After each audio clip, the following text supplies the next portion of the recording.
I, Radha Soni, Assistant Professor in Biani Group of Colleges. On behalf of Guru KPU, today I am going to deliver a lecture on the job training. In the last lecture, we studied training and development differences.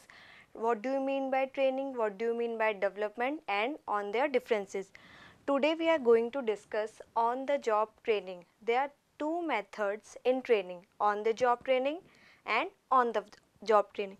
First we are going to discuss on the job training. On the job training होता क्या है? On the job training से क्या मतलब है? On the job training एक organisation में रहते हुए एम्प्लॉयज़ को हम कैसे ट्रेन कर सकते हैं. दैट मीन्स अगर वो बाहर ना जाके और ऑर्गेनाइजेशन में रह के हम एम्प्लॉयज़ को कैसे कैसे ट्रेन कर सकते हैं. Let's start on the job training. अब ऑन द जॉब ट्रेनिंग का एक्चुअल मीनिंग होता क्या है? ऑन द जॉब ट्रेनिंग किसे प्रोवाइड किया जाता है? On the job training means training which is given to the employees who are inexperienced. That means training किन को दी जाती है? ट्रेनिंग उन लोगों को दी जाती है जो इनएक्सपीरियंस्ड एम्प्लॉयज़ है, जो जिनको कुछ लर्न करवाना है या कुछ सिखाना है. इनएक्सपीरियंस्ड एम्प्लॉय जिनको लर्न करवाना है और वो कैसे एम्प्लॉय है? न्यू एम्प्लॉयज़ है. न्यू एम्प्लॉयज़ को किसी भी टॉपिक या किसी से भी रिलेटेड कुछ एक्सपीरियंस करवाना है या उन्हें कुछ बताना है. किसके अंडर में? जैसे अगर कोई हेड है या कोई सुपीरियर है, सुपरवाइज़र है, उनके साथ रहते रहते अगर कोई किसी को हम ट्रेनिंग देते हैं तो वो क्या होता है? On the job training. सबसे पहले हैंड ऑन एक्सपीरियंस, मतलब वो एक एक्चुअल ऑर्गेनाइजेशन में रह के एम्प्लॉयज़ क्या होता है? लर्न करता है. सेकेंड है new employ observe. New employ observe में क्या है? एक नया एम्प्लॉय या कि कुछ भी एक नया ह्यूमन या जो भी रिक्रूट हुआ है या एक ऑर्गेनाइजेशन में है, वो क्या करता है? और वो किसको ऑब्जर्व करता है? वो अपने साथ साथ जो उसके पीयर ग्रुप्स है, पीयर ग्रुप्स के अलावा उसके सुपीरियर है, उसके हेड है, सुपरवाइज़र है, जो उस काम को कर रहे हैं, उसको ऑब्जर्व करके वो क्या करता है? सीखता है. अब उनको ऑब्जर्व करके उनकी ये था सेकेंड. अब है ट्रेनिंग एट एक्चुअल जॉब. अब जो ट्रेनिंग है हमने जैसे डिस्कस किया, ऑन द जॉब ट्रेनिंग का मतलब ही क्या है? जॉब पे रहकर जो एक्चुअल जॉब जो डेली रूटीन में चल रही है, जिसकी सैलरी मिलती है, जिसके लिए हम पे करते हैं, उस पे रहते रहते हम लोग क्या करते हैं? लर्न करते हैं, ट्रेंड होते हैं. नेक्स्ट है लर्निंग वाइल अर्निंग. अब लर्निंग वाइल अर्निंग क्यों? जैसे हमने डिस्कस किया कि हम ऑन द जॉब रहते रहते सीखते हैं.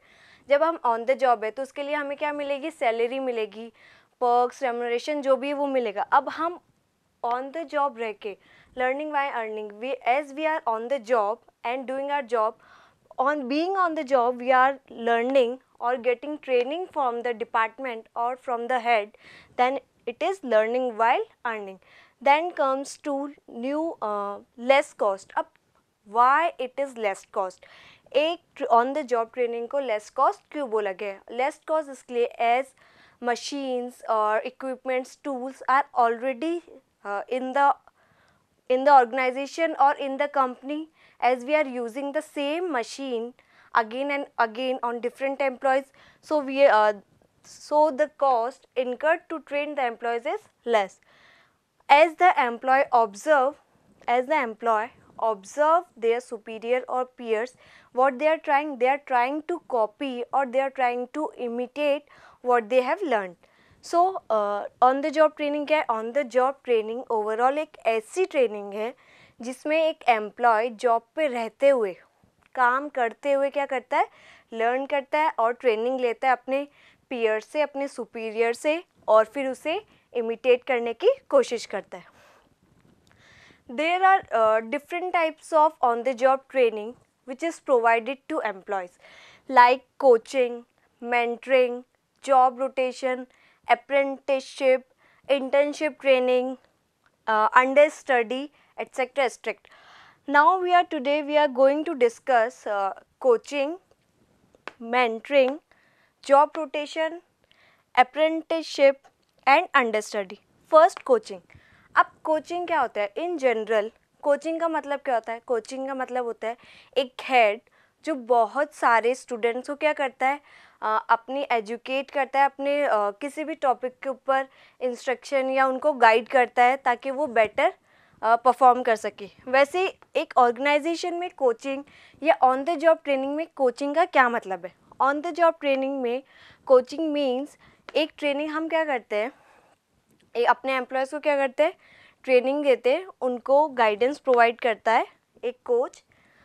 अब वो कैसे करता है, जो कोच है या हेड है वो जो अपने एम्प्लॉयज़ का क्या करता है, वीकर पार्ट या वीकर सेक्शन को क्या करता है, आइडेंटिफाइड करता है, that in which area they want to get trained और in which they want training, quickly identified weaker areas. तो कोच क्या करता है, एरियाज़ को आइडेंटिफाई करता है और उन एरियाज़ जो उनके वीक है उस पर क्या करता है, अपनी कोचिंग से असिस्टेंस प्रोवाइड करता है।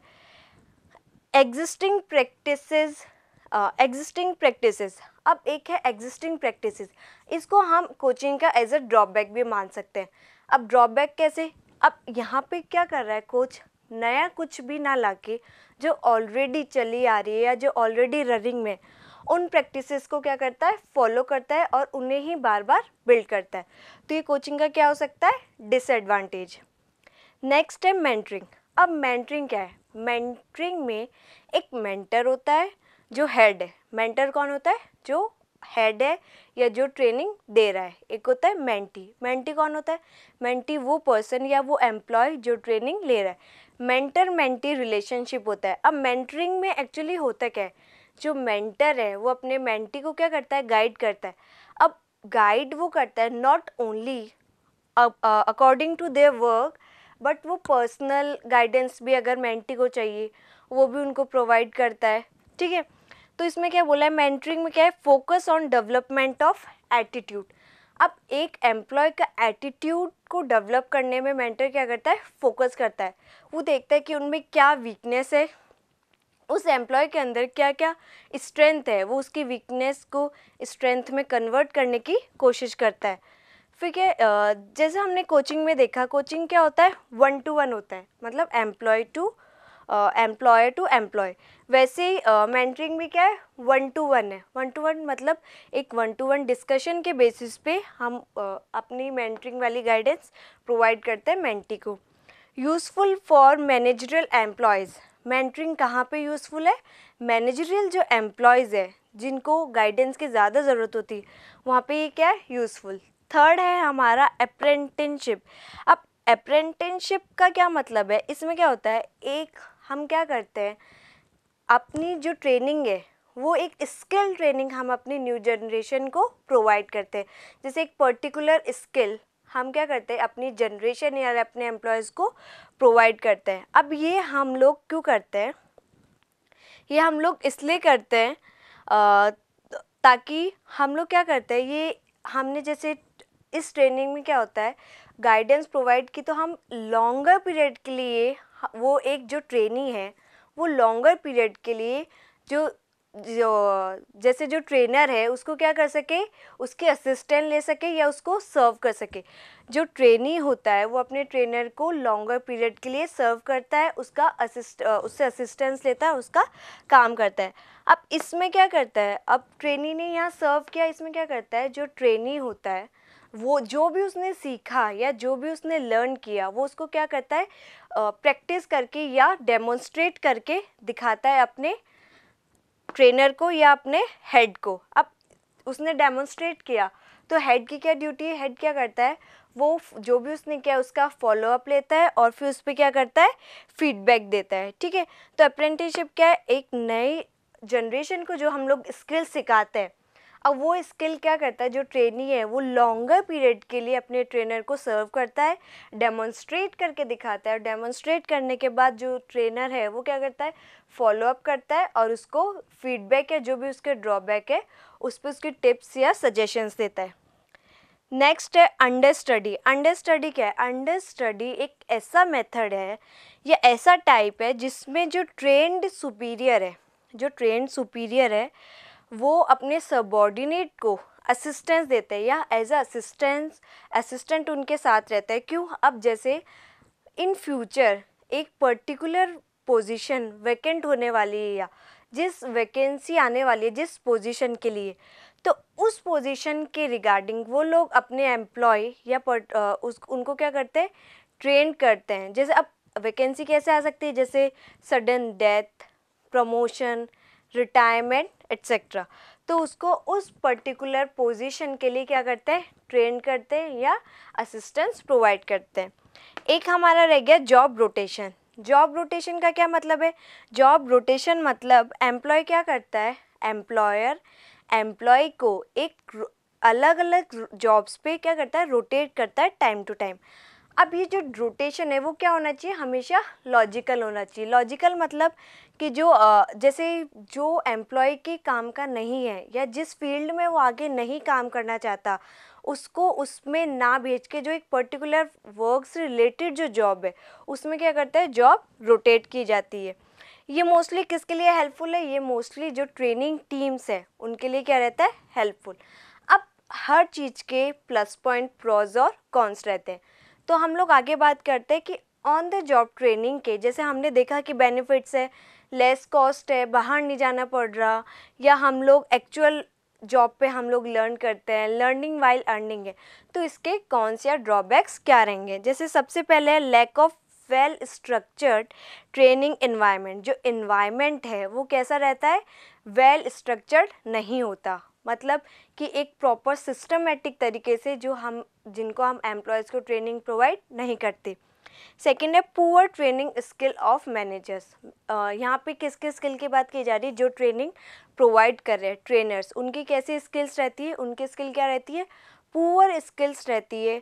वो अपनी जो स्किल्स को अच्छे से प्रोवाइड ट्रेनिंग्स को नहीं कर पाते। Absence of well defined performance criteria. अब उनका परफॉर्मेंस क्राइटेरिया उसकी एब्सेंस रहती है। वो कैसे रहती है, हमने एक परफॉर्मेंस सेट किया, हमने ट्रेनिंग प्रोवाइड की, फिर हम लोग क्या करते हैं, इवेल्युएट करते हैं। जब हम लोग इवेल्युएट किससे करते हैं, जो हमने सेट किया। अब जो हमने क्राइटेरिया सेट किया है वो कैसा है, वो ही प्रॉपर नहीं है। अगर हमारा परफॉर्मेंस क्राइटेरिया ही प्रॉपर नहीं होगा तो हम लोग क्या करेंगे, परफॉर्मेंस अच्छे से इवेल्युएट या मैच नहीं कर पाएंगे, and we are not able to know the difference और where we are lacking. So these are the drawbacks which we are facing on the job training. Thank you so much.